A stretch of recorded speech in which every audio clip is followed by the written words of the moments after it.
이어서 특검 연장이 무산된 현재 기준으로 그렇습니다. 이 시점에 최순실 수사가 검찰 손으로 넘어갔는데 과연 제대로 될 수 있을까?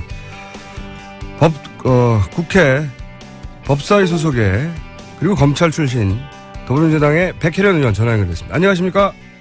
네, 안녕하십니까? 네. 국민들이 걱정이 많습니다. 검찰이 이제 넘겨받았는데요, 다시 특검으로부터. 특히 이제 우병우 전 민정수석을 제대로 할 거냐. 최근에 아무래도 이제 김수남 검찰총장과의 통화라든가 민정수석실이 있을 때 간부들과의 뭐 1000여 통이 넘는 통화라든가 이런 게 밝혀지면서 더 걱정이 많거든요. 이 우병우 전 민정수석의 수사가 제대로 이루어질 수 있을까요? 그 부분이 사실 가장 걱정되는 부분입니다. 지금 사실 특검에서 검찰로 수사가 넘어오면서 크게 세 줄기 수사가 남아있다고 볼 수 있는데요. 그러니까 대기업 관련 수사, 그리고 박근혜 대통령 관련 수사, 그리고 우병우 수석에 대한 수사, 이 세 부분이 크게 남아있다고 볼 수 있는데 가장 걱정되는 것이 그러니까 오히려 대기업에 대한 수사 부분들은 검찰 내에서도 이미 특검에서 어느 정도 수사가 이루어졌고 지금 국민적인 여망이 있기 때문에 이루어질 수 있다고 보이는데 우병우 수석에 대한 수사는 바로 검찰에 대한 수사와 지금 직결이 됩니다. 그러니까 고위 간부들이 아직 남아있는데 말이죠.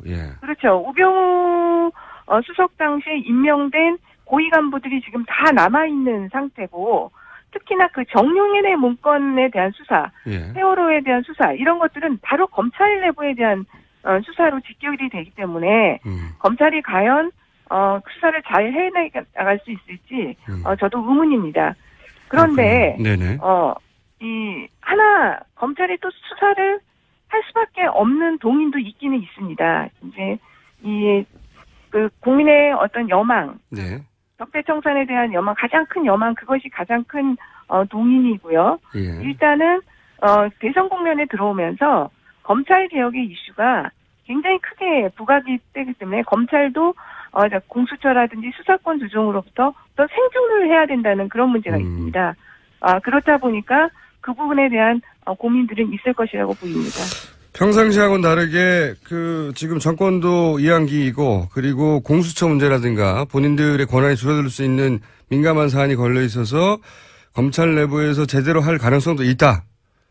그렇죠. 그런데 그게 대선 전에는 어려울 것이라고 보이고요. 정권 교체가 이루어지고 된다면 가능성이 있지 않을까 싶습니다. 알겠습니다. 그 점은 계속 주목해서 지켜봐 주시고 저희가 수시로 전화 연결하겠습니다. 만약에 사안이 생기면.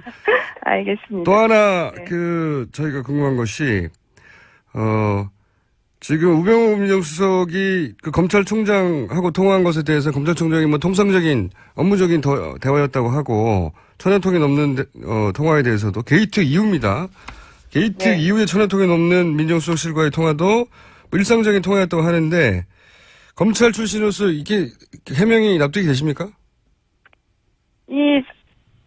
보면은요, 원래 이게 일반적인 수사 상황에 대한 보고 체계는 원래 대검에서 법무부로 가고 법무부에서 청와대로 이어집니다. 그러니까 민정수석의 기본적인 카운터 파트너는 법무부입니다.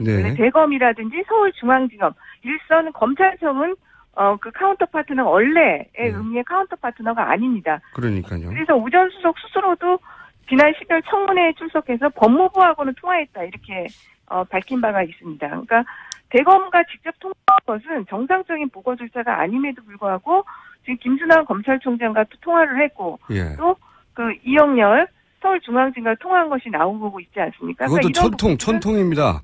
그냥 통화한 게 아니라. 안태근 법무부 국장이죠. 안태근 법무부 국장하고 천통. 그러니까 검찰총장과 청와대 이렇게 민정수석 통화한 거는 수사의 공정성을 근본적으로 의심케 하는 대목이고요. 그리고 제가 통화 시간을 보니까 통화 시간이 굉장히 길어요. 대부분. 사실 저희 인터뷰도 15분 20분 정도밖에 되지 않습니까? 그 많은 시간 동안에 일상적인 업무 보고만 했다. 일상적인 업무 관련 얘기만 했다고 하는 것이 실제로 믿기지가 않는 것이죠. 그렇죠. 하루 10통씩 1000통을 석 달 동안 그렇게 길게 하려면 이건 사귀는 사이여야 되거든요. 그러니까 안태근 그 법무국장 같은 경우는 사실 법무부하고 청와대하고 제일 가장 많이 통화해야 되는 이체에 있는 사람은 맞습니다. 예. 그런데 예. 그 통화가 비정상적이죠. 그리고 통화가 우병우 수석에 대한 수사가 진행되던 시점부터 엄청나게 많아진 거 아닙니까? 예. 거의 7월에서 10월 사이에 1000통. 일반적 상식적으로 이해하기 어렵죠. 알겠습니다. 그래서 이제 검찰 출신으로서 이 해명은 납득이 안 간다. 사정을 모르는 사람이면 모르겠지만 의원님은 납득이 안 가신다고 말씀하시는 거고 이거는 정답이 있을지 모르겠습니다만 우병우 라인이라고 하는 새가 검찰에 어느 정도 규모인 건가요? 너무 어려운 질문인가요? 명확하게는 되지는 않지만 예. 어쨌든 간에 예. 우병우 수석이 민정수석이 되고 나서 검찰 인사가 이루어졌을 때 예. 고위직에 있었던 분들은 어쨌든 우병우 수석으로 인해서 약간의 혜택이라도 본 분들이라고 볼 수 있습니다. 그렇군요. 네. 그렇기 때문에 그런 분들 같은 경우는 심리적으로라도 예. 우병우 수석에 대한 마음의 빚이라든지 이런 것은 가질 수 있는 부분들이 있다고 봅니다. 라인이라고 해서 꼭 뭐 특별한 걸 주고받았다기보다는 그렇게 이제 심리적인 영향도 받고 혹은 덕을 봤다고 생각하고 뭐 이런 사람들이 거기 잔뜩 있다는 거죠, 말하자면. 그렇죠. 아직도 검찰에는 그런 분들이 많이 있다고 볼 수밖에 없죠. 그렇군요. 아까 이제 세 가지 큰 줄기라고 하셨어요. 대기업 수사는 특검에 넘어가기 전에 또 어느 정도 진척이 됐고 아마 국민적 열망 때문에 제대로 할 것이다. 근데 가장 걱정되는 게 이제 우병우 민정수석에 대한 수사라고 하고 지금 길게 얘기를 나눴는데 나머지 한 카테고리가 이제 박근혜 대통령에 대한 수사입니다. 네. 박근혜 대통령 탄핵 심판 결과가 만약 인용으로 나왔다. 그러면 불소추 특권이 사라지니까 이제 구속도 할 수 있는 상황이 되지 않습니까? 네, 그렇습니다. 근데 이 박근혜 대통령에 대한 수사는 어떻게 진행될 거라고 전망하세요?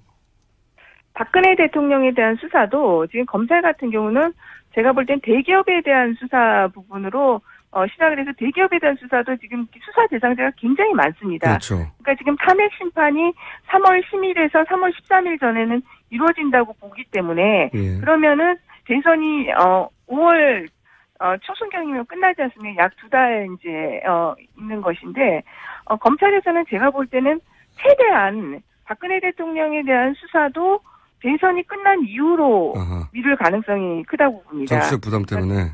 네, 기업 수사에 집중을 하고 예. 박근혜 대통령에 대한 수사도 밀어놨다가 그다음 정권이 만약 바뀐다든지 이러면 그 정권의 어떤 뉘앙스에 따라서 수사가 이루어지지 않을까 저는 그렇게 봅니다. 그렇군요. 그러니까 이제 박근혜 대통령 설사 탄핵이 인용된다 하더라도 박근혜 대통령을 바로 구속 기소한다든지 그런 일은 일어나지 않을 것이다. 그렇게 전망하시는 거죠.